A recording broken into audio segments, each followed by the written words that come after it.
ये क्वेश्चन है, इसमें 30,000 रुपीज इन्वेस्ट किया गया है दो में, टू टाइप्स के बॉन्ड खरीदे गए हैं।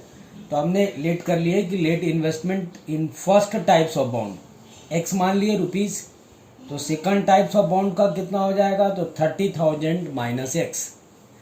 अब फर्स्ट बॉन्ड पे इंटरेस्ट है 5% का, तो 5x एक्स और 5% हो गया, यानी 5x अपॉन 100। और सेकंड बाउंड पे 7% है, तो 7/100 दिस हो गया। अब टोटल अमाउंट को इंटरेस्ट से मल्टीप्लाई कर दिया जाए तो ये आपका बन जाएगा इन्वेस्टमेंट, टोटल इन्वेस्टमेंट।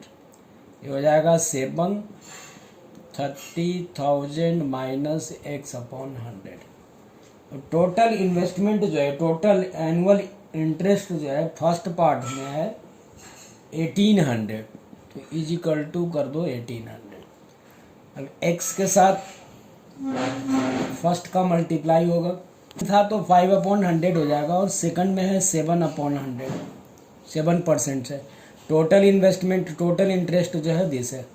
तो आपका होगा x के साथ मल्टीप्लाई करेंगे तो 5x अपॉन 100 प्लस दूसरा करेंगे तो 30,000 minus x into 7/100 is equal to total investment, total interest है, इंटरेस्ट जो है 1800 है। एलसीएम लीजिए, 100 एलसीएम होगा तो आपका हो जाएगा 7 3 जा 21, 2,10,000 minus 7x upon 100 is equal to 1800।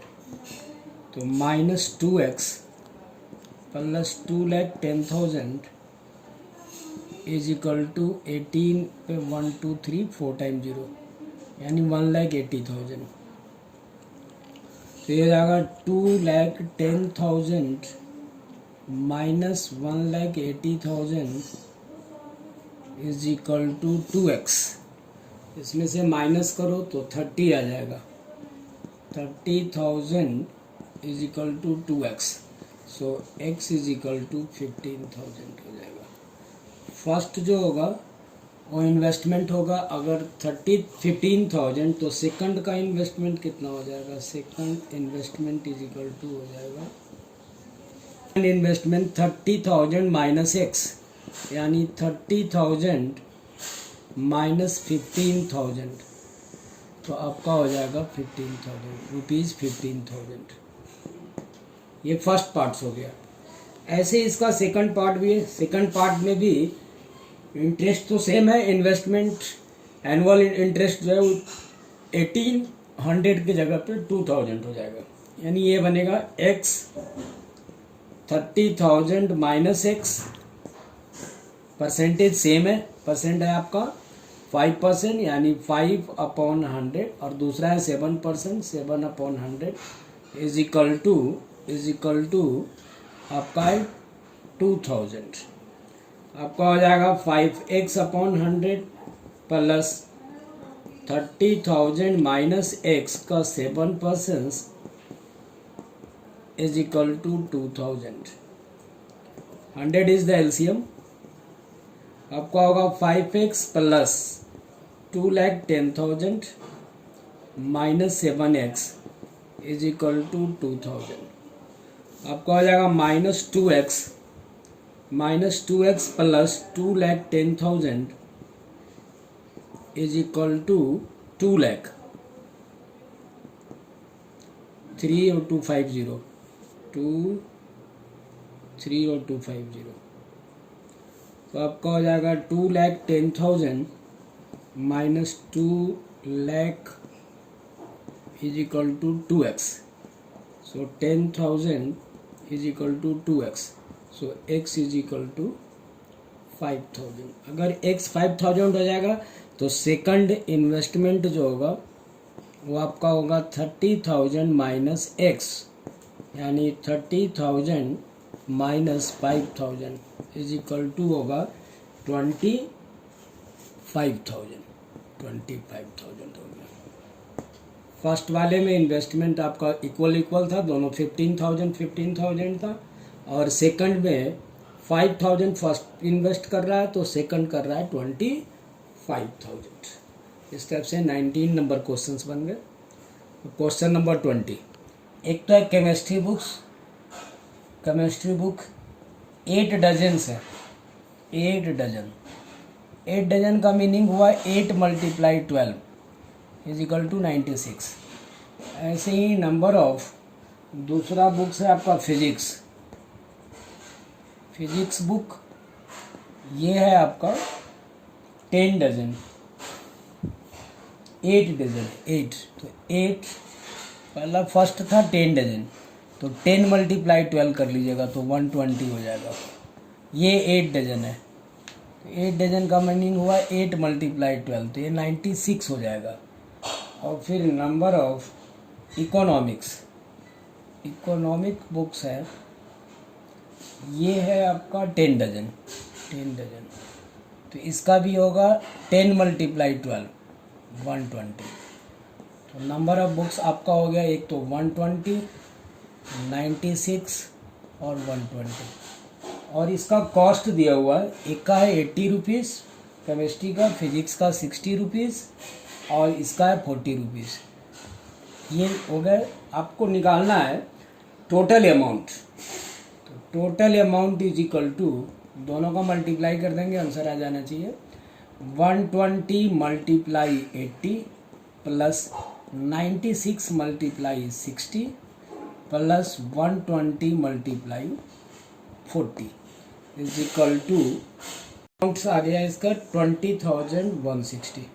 Multiply कर करके सॉल्व कर लेना। क्वेश्चन नंबर 21 और 22 ये ऑब्जेक्टिव टाइप का क्वेश्चन है, इसमें अब मल्टीपल चॉइस है, चेक कर लो। देखो हम बना के समझा दे रहे हैं तुम्हें। एक्स दिया हुआ है, एक्स में मैट्रिक्स है जो है 2/3, 2/n है। वाई मैट्रिक्स है आपका, वो दिया हुआ है 3/k। जेड मैट्रिक्स है आपका, जेड मैट्रिक्स जो है वो दिया हुआ है आपका 2/p। और पी मैट्रिक्स है, जेड मैट्रिक्स है, फिर डब्ल्यू मैट्रिक्स है। डब्ल्यू मैट्रिक्स है आपके पास n/3 और एक और है पी मैट्रिक्स है तुम्हारे पास p/k। आपको निकालना है, इसमें दिया हुआ है कि वैल्यूज फाइंड आउट करो py प्लस wy।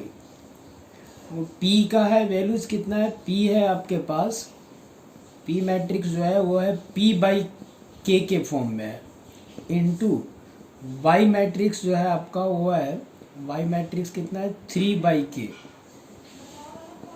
तो हमने बता चुके फार्मूला था कि p/k और अगर m/n तो यहाँ पे होना चाहिए n/p। तो आपका निकलेक्ट करके जो मैट्रिक्स आएगा वो p/k आ जाएगा।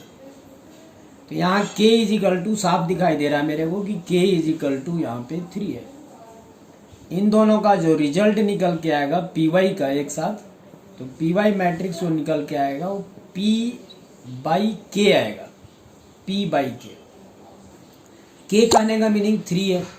प्लस ऐसे ही इनको भी देखो, w वाला मैट्रिक्स कितना है, तो w है आपका n/3 और आपका दूसरा है y है आपका, y जो है वो 3/k है। तो आपका इसका निकल करके जो आएगा वो wy का जो मैट्रिक्स होगा सपोज देन वो होगा n/3, n/k। अब ध्यान से देखो k तुम्हारे पास 3 है, k तुम्हारे पास 3 है, तो p = n आएगा। p = कितना हो जाएगा n, k तो दोनों में सेम है, तो यहाँ पे k और k, n और k दोनों सेम होना चाहिए, n और k दोनों सेम होना चाहिए। प्लस करना है, ये अगर 2/3 होगा तो ये भी 2/3 ही होना चाहिए, क्योंकि सेम होना चाहिए। k तो सेम है 3, इसका मीनिंग ये है कि k सेम है तो p = n होगा। क्योंकि एडिंग करते समय ऐड में अगर एक मैट्रिक्स 2/3 है तो दूसरा मैट्रिक्स b भी जो होना चाहिए वो 2/3 ही होना चाहिए, ये दोनों सेम होने चाहिए। तो p और n जो होगा वो इक्वल होगा, तभी ये दोनों ऐड हो सकते हैं। ऐसे इसका 22 पार्ट्स भी निकाल लेना, खुद ही बना लेना 22 पार्ट्स को।